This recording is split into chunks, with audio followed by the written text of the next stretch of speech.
लगता। आप जैसे हो उसी प्रकार भगवान के सामने आ जाओ, भगवान आपको देखेंगे, स्वीकार कर लेंगे।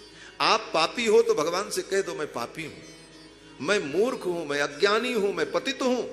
लेकिन अगर कुछ आप बनने की कोशिश करोगे तब भगवान को अच्छा नहीं लगेगा। बनावट भगवान को पसंद नहीं है, कपट भगवान को पसंद नहीं। कपट माने क्या? कपट माने पर्दा, पट माने पर्दा। तो कपट का अर्थ है पर्दा। पर्दा लग जाए तो वस्तु का वास्तविक स्वरूप व्यक्ति को दिखाई नहीं पड़ता। मनुष्य जब अपने जीवन में कपट करता है और वो भी भगवान से, तो वह भगवान को प्रिय नहीं लगता, भगवान उसकी ओर देखते भी नहीं। भगवान से कभी कपट नहीं करना। भगवान से कपट किया, बनावटी व्यवहार किया तो भगवान को अच्छा नहीं लगेगा, भगवान तुम्हारी तरफ देखेंगे भी नहीं। पूतना ने भगवान से कपट किया, वो जैसे थी उसी प्रकार चली आती, और यही स्थिति त्रेता युग में थी। सूर्पणखा जैसे थी उसी प्रकार चली आती और अपने मन के भाव को कह देती, तो भगवान सर्वेश्वर रघुनंदन कुछ विचार करते, कोई रास्ता ढूंढते। लेकिन उसने कपट किया, कपट के द्वारा उसने सुंदर वेश बनाया।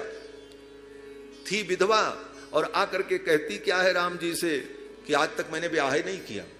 झूठ बोल रही, सही से बता देती कि भाई हमारा तो ऐसा जीवन था, लेकिन अब क्या करें, आपको देख करके मेरा मन मोहित हो गया है, आपके चरणों में मैं आ गई हूं। सत्य सत्य बोल देती तो शायद भगवान उस पर कुछ विचार करते, लेकिन भगवान से झूठ बोला। सूर्पणखा आई और कहती है कि आज तक मेरे मन के अनुकूल कोई पुरुष नहीं मिला, इसलिए आज तक मैं कुंवारी थी। तुम सम पुरुष नमो सम नारी, यह संजोग विधि रचा विचारी। तुम सम पुरुष नमो सम नारी, यह संजोग विधि रचा विचारी। यह संजोग विधि रचा विचारी, यह संजोग विधि रचा विचारी। शूर्पणखा ने कहा आपके जैसा दुनिया में कोई पुरुष नहीं और मेरी जैसी दुनिया में कोई स्त्री नहीं, ये संजोग बड़ा बढ़िया है। अब लग रहूं कुमारी, आज तक मैं इसीलिए कुमारी थी, मैंने किसी का वर्ण नहीं किया है? आपको देखकर मन माना कछ तुम ही निहारी। आपको देख करके मेरा मन कुछ तैयार हुआ है कि ये मेरे लायक हैं। पूरा तो नहीं लेकिन कुछ। शब्द क्या है? मन माना कछु तुम ही निहारी। आपको देख करके थोड़ा मन मेरा तैयार हुआ है, और आप जैसा दुनिया में कोई पुरुष नहीं, मेरी जैसी स्त्री नहीं, आप मुझसे ब्याह कर लो। अब इतना झूठ बोलने की, कपट करने की क्या जरूरत थी? वो भी भगवान से। भगवान सर्वेश्वर हैं, उनके सामने तुम जैसे हो चले जाओ, अपने मन के भाव को कह दो। हाँ, तुम्हारे मन में अगर गंदे भाव भी आए हैं तो मैं कहता हूं व्यासपीठ से, दुनिया से मत कहो, भगवान से कह दो, कोई डर नहीं। भगवान तो सब जानते और भगवान कोई रास्ता निकाले। नारद जी ने यही किया। रामायण पढ़ो, नारद जी के मन में क्या हुआ? बोले विश्व मोहिनी का हाथ देख रहे थे और विश्व मोहिनी का हाथ देखते देखते स्वयं मोहित हो गए कि इस कन्या से मेरा ही ब्याह हो जाता तो कितना अच्छा था। अब ये बात जब नारद जी के मन में आई तो नारद जी ने कपट नहीं किया, नारद जी ने सीधे जाकर के भगवान से कह दिया। संत हृदय है ना, संत भगवान के भक्त जो होते हैं निर्मल होते। नारद जी का भी मन निर्मल। नारद जी ने सोचा भगवान से क्या छिपाना, भगवान तो अपने, अपनों से क्या छिपाना, इसलिए नारद जी ने किसी और से नहीं कहा। उस विश्व मोहिनी को पाने के लिए नारद जी किसी और के पास नहीं गए, सीधे भगवान के पास गए और भगवान से जाकर के कहा कि हे प्रभु, आपके जैसा मेरा हितैषी दुनिया में कोई नहीं हो सकता। यही विधिनाथ होई हित मोरा, यही विधिनाथ होई हित मोरा। करहूं सुबेगी दास मैं तोरा, करहूं सुबेगी दास मैं तोरा, करहूं सुबेगी दास मैं तोरा, करहूं सुबेगी दास मैं तोरा। यही विधिनाथ होई हित मोरा, यही विधिनाथ होई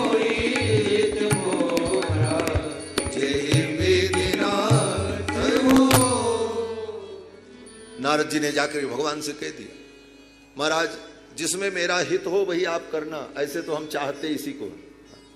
मन की बात कह दी, कोई लज्जा नहीं। नारद जी ने कहा अब जब तक ये मुझे मिलेगी नहीं तब तक न मैं तपस्या करूंगा न मेरा मन कहीं लगेगा। अब कुछ भी करो, मेरा हित अगर है तो आप मेरा ब्याह इससे करा दो। नारद जी ने अपने मन की सच्ची बात भगवान से कही, कपट नहीं किया। भगवान को अच्छा लगा, भगवान को बुरा नहीं लगा। भगवान तो सर्वेश्वर हैं, उदार हृदय हैं।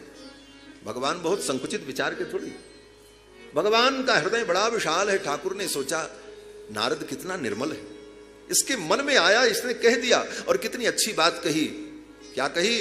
बोले जेहि विधि नाथ होय हित मोरा, जिसमें मेरा हित हो वो आप करना।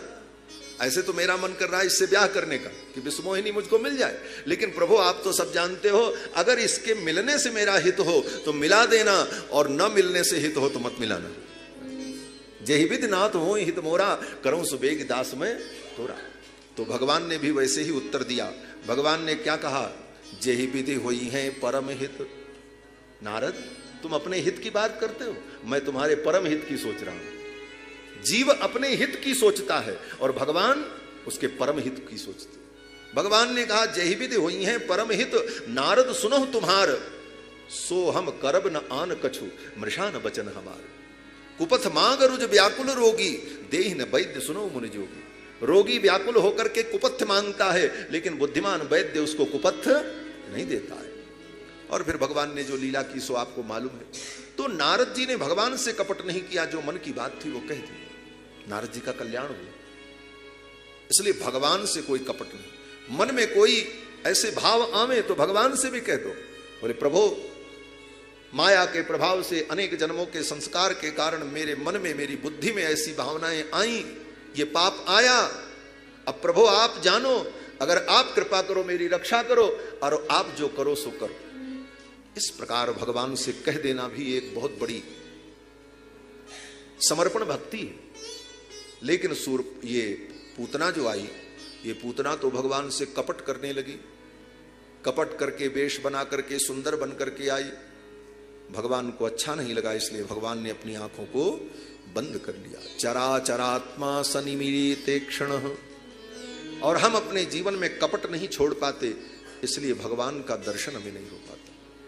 इसी बात को श्री कबीरदास जी महाराज अपने शब्दों में कहते हैं कि ये कपट का जो घूंघट तुमने कर रखा है, ये कपट का घूंघट जो तुम्हारे सामने, इस कपट के घूंघट को जब हटाओगे तब उस परमात्मा का दर्शन होगा। घूंघट के पट खोले रे तो ये पिया मिलेंगे, घूंघट के पट खोले रे तो ये पिया मिलेंगे। घट घट में तोरे नाम बसत है, घट घट में तोरे नाम बसत है।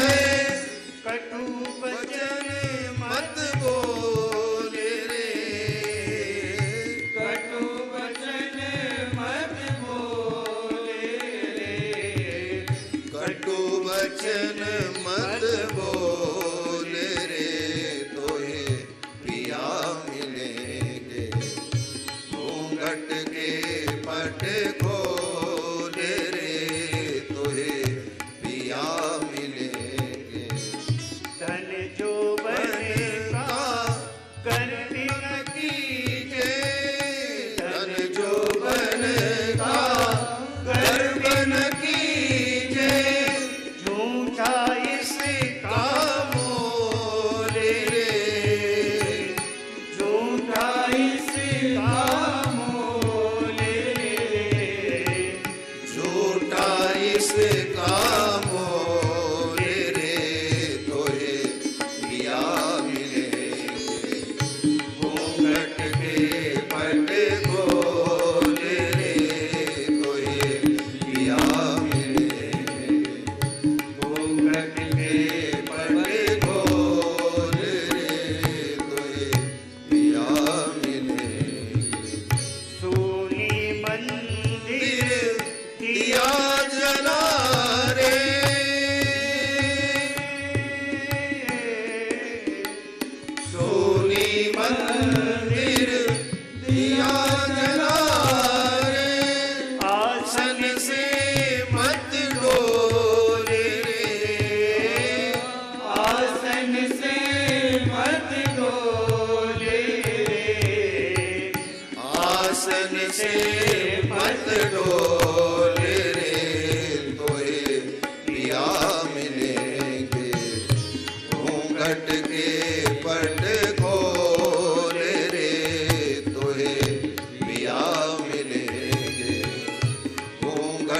रे पट खोले रे तोहे पिया मिले।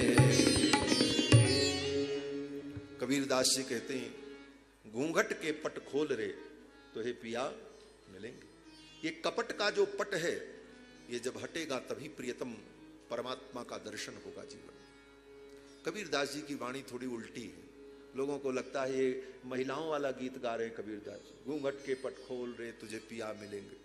इसीलिए संतों ने कहा कबीर की वाणी बड़ी उल्टी है। कबीरदास की उल्टी बानी और बरसे कंबल भीजे पानी। कबीरदास की उल्टी बानी ऐसी, कंबल बरसता है पानी भीजता है। कबीरदास की वाणी ऐसी।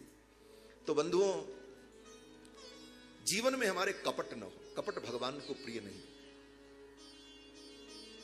पूतना ने कपट किया इसलिए भगवान ने पूतना की ओर देखा नहीं। पूतना आई, इतनी सजी संवरी थी कि उसको देख करके यशोदा रानी और रोहिणी रानी ये दोनों अचंभित हो गई। बहुत बड़े घर की है, कोई राजरानी तो नहीं। और जैसे कोई बहुत बड़ा व्यक्ति आ जाए बड़े ठाट बाट से, तो भले आप उसको न पहचानते हो लेकिन फिर भी आप संकोच में पड़ जाते हो, पता नहीं कौन है, कहीं कुछ हमसे अशिष्टता हो गई तो कहीं इनको बुरा न लग जाए। और वैसे भी नंद बाबा के घर पे रोज लोगों का आना जाना लगा ही था। यशोदा रानी ने सोचा कोई होगी, अब मैं क्या करूं। तब तक वो आई और फट से कन्हैया कृष्ण को गोद में उठा लिया। पालना में ठाकुर लेटे हुए थे, पूतना ने भगवान को उठा लिया और गोद में लेकर बैठ गई। अब गांव की जितनी स्त्रियां थी वो आती थी तो प्रेम से दुलार से कन्हैया को गोद में लेकर के खिलाती थी, तो यशोदा रानी किसी को रोकती तो थी नहीं। और इसको भी देखा तो कैसे रोक सकती थी। यशोदा रानी और रोहिणी खड़ी होकर के देख रही थी, तब तक पूतना आई और आकर के पट्ट से कन्हैया को उठाया और गोद में ले लिया। और गोद में लेते ही आंचल से ढका और अपने विष से बुझे पयोधर को गोविंद के मुख में दे दिया। तुरंत अपने पयोधर को कन्हैया कृष्ण के मुख में दे दिया। तस्मिन् स्तनम दुर्जर वीर्यमुल्बणम घोरांकमादाय शिशोर्ददावथ। गोद में लेकर भगवान श्री कृष्ण के मुख में पूतना ने जब अपने विषसिक्त पयोधर को दे दिया तो भगवान श्याम सुंदर ने भी क्या किया। सुखदेव जी कहते हैं राजन, भगवान श्री कृष्ण ने अपने नन्हे नन्हे हाथों से पूतना के पयोधर को कस करके पकड़ लिया। गाढ़म कराभ्याम भगवान प्रपीड्य तत्, गाढ़म कराभ्याम भगवान प्रपीड्य तत्। भगवान श्याम सुंदर ने अपने कर कमल के द्वारा पूतना के पयोधर को कस करके पकड़ लिया। गाढ़म, गाढ़म मैंने कस कर, गाढ़म कराभ्याम भगवान प्रपीड्य तत् प्राणैः समम रोष समन्वितो पिबत। रोष में आकर भगवान उसके दूध के साथ साथ उसके प्राण को भी पीने लगे, खींचने लगे। अभी पूरा प्राण नहीं खींचे, धीरे धीरे प्राण खींचेंगे ना। प्राणैः समम रोष समन्वितो पिबत। उसके प्राण के सहित दूध को भगवान पीने लगे, दूध के सहित प्राण को भी पीने लगे। अब थोड़ी देर तो ठीक ठाक बैठी रही, लेकिन जब भगवान प्राण को खींचने लगे तो कसमसाने लगी, थोड़ा पीड़ा उड़ा होने लगी। उसने सोचा चलो थोड़ा बहुत दर्द होगा सहन कर ले, लेकिन जब प्राण निकलता है तो बड़ा दुख होता है। जन्मत मरत दुसह दुख होई। गोस्वामी तुलसीदास जी महाराज रामायण में कहते हैं कि जन्मते समय और मरते समय महान दुख होता, लेकिन जन्म के समय में जो दुख हुआ वो याद नहीं रहता, और मरते समय जो दुख होता है वो लौट करके व्यक्ति बताने आता नहीं। इसलिए हमको आपको मालूम नहीं, लेकिन शास्त्र में तो लिखा है कि जन्मत मरत दुसह दुख होई। जन्मते समय मरते समय महान पीड़ा होती। अब तो पूतना को जब कष्ट होने लगा तो पहले तो पूतना कसमसाने लगी, फिर थोड़ी देर बाद वो जब सहन नहीं हुआ तब पूतना चिल्लाने लगी। और चिल्ला चिल्ला करके पूतना कहती है अरे छोड़ दे छोड़ दे, पकड़ करके कृष्ण को खींच रही है अपने स्तन से अलग करने के लिए, लेकिन भगवान तो पहले से ही कस करके पकड़े हुए। गाढ़म कराभ्याम भगवान प्रपीड्य तत्। पूतना चिल्लाने लगी और पूतना कहती है सा मुंच मुंचालमिति प्रभाषिणी निष्पीड्यमानाखिल जीवमर्मिणी। पूतना कहती मुंच मुंच छोड़ छोड़। भगवान श्याम सुंदर कहते हैं अरे पूतना मौसी, हम जल्दी किसी को पकड़ते नहीं, और अगर पकड़ लें तो बिना बैकुंठ पहुंचाए छोड़ते नहीं। भगवान ने कहा हम किसी को पकड़ते नहीं, और अगर हमने पकड़ लिया, हमको कोई पकड़े तो उसका पकड़ तो कमजोर हो सकता है, वो छूट जाए, लेकिन हम जिसको पकड़ लें फिर उसको नहीं छोड़ते। इसी को भक्ति शास्त्र में दो सिद्धांत कहा गया। जीव भगवान को पकड़े एक पक्ष, और दूसरा पक्ष भगवान जीव को पकड़े। अब इन दोनों पकड़ में अच्छी पकड़ क्या? तो शास्त्रकारों ने कहा कि देखो, उदाहरण देखो, बंदर का बच्चा और बिल्ली का बच्चा। बंदर का बच्चा अपनी मां को स्वयं पकड़ता है और मां को पकड़े रहता है, तो मां उस बच्चे को लेकर एक छत से दूसरे छत पर कूद जाती है, बच्चा भी चला जाता है। बच्चा स्वयं कूद करके वहां नहीं जा सकता, लेकिन मां को पकड़े था कस करके। इसका परिणाम हुआ कि मां के साथ वो भी उस छत पर चला गया। स्वयं जाना चाहता तो नहीं जा पाता, लेकिन मां को पकड़े रहा इसलिए चला गया। उसी प्रकार जो जीव भगवान को पकड़े हैं, वो भगवान को पकड़ लेगा कस करके, तो फिर वो वैकुंठ का अधिकारी हो जाए। लेकिन अगर बच्चे ने ठीक से नहीं पकड़ा, बंदर के बच्चे ने अपनी मां को ठीक से नहीं पकड़ा, तो मां तो छलांग लगाएगी, बच्चा बीच में ही गिर जाएगा। अब बच्चा गिर गया तो जिम्मेदारी किसकी है? मां की? बोले मां की कोई जिम्मेदारी नहीं, जिम्मेदारी बच्चे की बनती है, क्योंकि उसने ठीक से पकड़ा नहीं।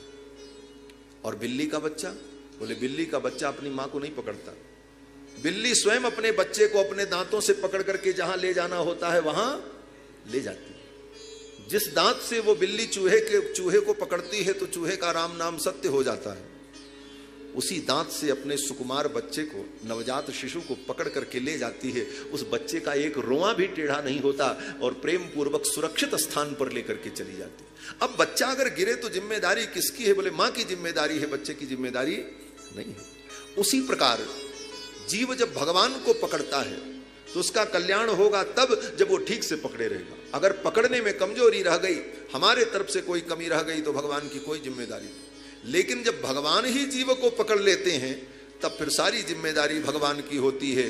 फिर तो भगवान उसको वैकुंठ पहुंचा करके ही छोड़ते हैं। पूतना को भगवान ने पकड़ रखा है। गाढ़म कराभ्याम भगवान प्रपीड्य तत् प्राणैः समम रोष समन्वितो पिबत। पूतना कहती मुंच मुंच छोड़ दे, लेकिन भगवान छोड़ते नहीं। और पूतना ने देखा ये बालक तो मुझे मार डालेगा। फिर तो पूतना विशाल रूप धारण करके भगवान को लेकर के आकाश में उड़ गई, और आकाश मार्ग से मथुरा की ओर जाने लगी। जब मथुरा की ओर जाने लगी विशाल रूप धारण करके भगवान को लेकर, अब जितने गोप ग्वाल बाल थे सब दौड़ पड़े। अरे पकड़ो पकड़ो, मारो, लाठी डंडा लेकर के सब दौड़ रहे, सब नीचे दौड़ रहे हैं, और वो आकाश से उड़ती हुई जा रही। महाराज भगवान श्याम सुंदर ने देखा, रे ये पूतना मौसी तो हमको मथुरा लेकर के जा रहे हैं, वहां से तो हमारे बाबा हमको लेकर के आए थे, अब इस बार कौन हमको लेकर के आएगा? इसलिए मथुरा जाना ठीक नहीं है, यहीं पूतना का काम तमाम कर दें। और आधे रास्ते में पहुंच पूतना गांव के बाहर, तो भगवान ने पूतना के संपूर्ण प्राण को खींच लिया। पूतना निष्प्राण होकर के ऊपर से नीचे गिरी धम से। बड़ी विशाल काया थी। सुखदेव जी कहते हैं 6 कोस लंबा चौड़ा उसका शरीर था। त्रिगव्योत्यंतर द्रुमान चूर्णयामास राजेंद्र पतमानोपि तद्देह स्त्रीगव्योत्यंतर द्रुमान। जब पूतना गिरी तो 6 कोस के अंदर जितने पेड़ थे, वृक्ष थे, सब टूट टाट गए महाराज उसके शरीर के ठोकर से। इतनी विशाल काया थी। और पूतना की छाती पर भगवान लेटे हैं, खेल रहे। अब 6 कोस लंबी चौड़ी पूतना थी। जब उसने अपने असली रूप को प्रकट किया, 18 किलोमीटर लंबी। अब उसी अनुपात में उसका शरीर भी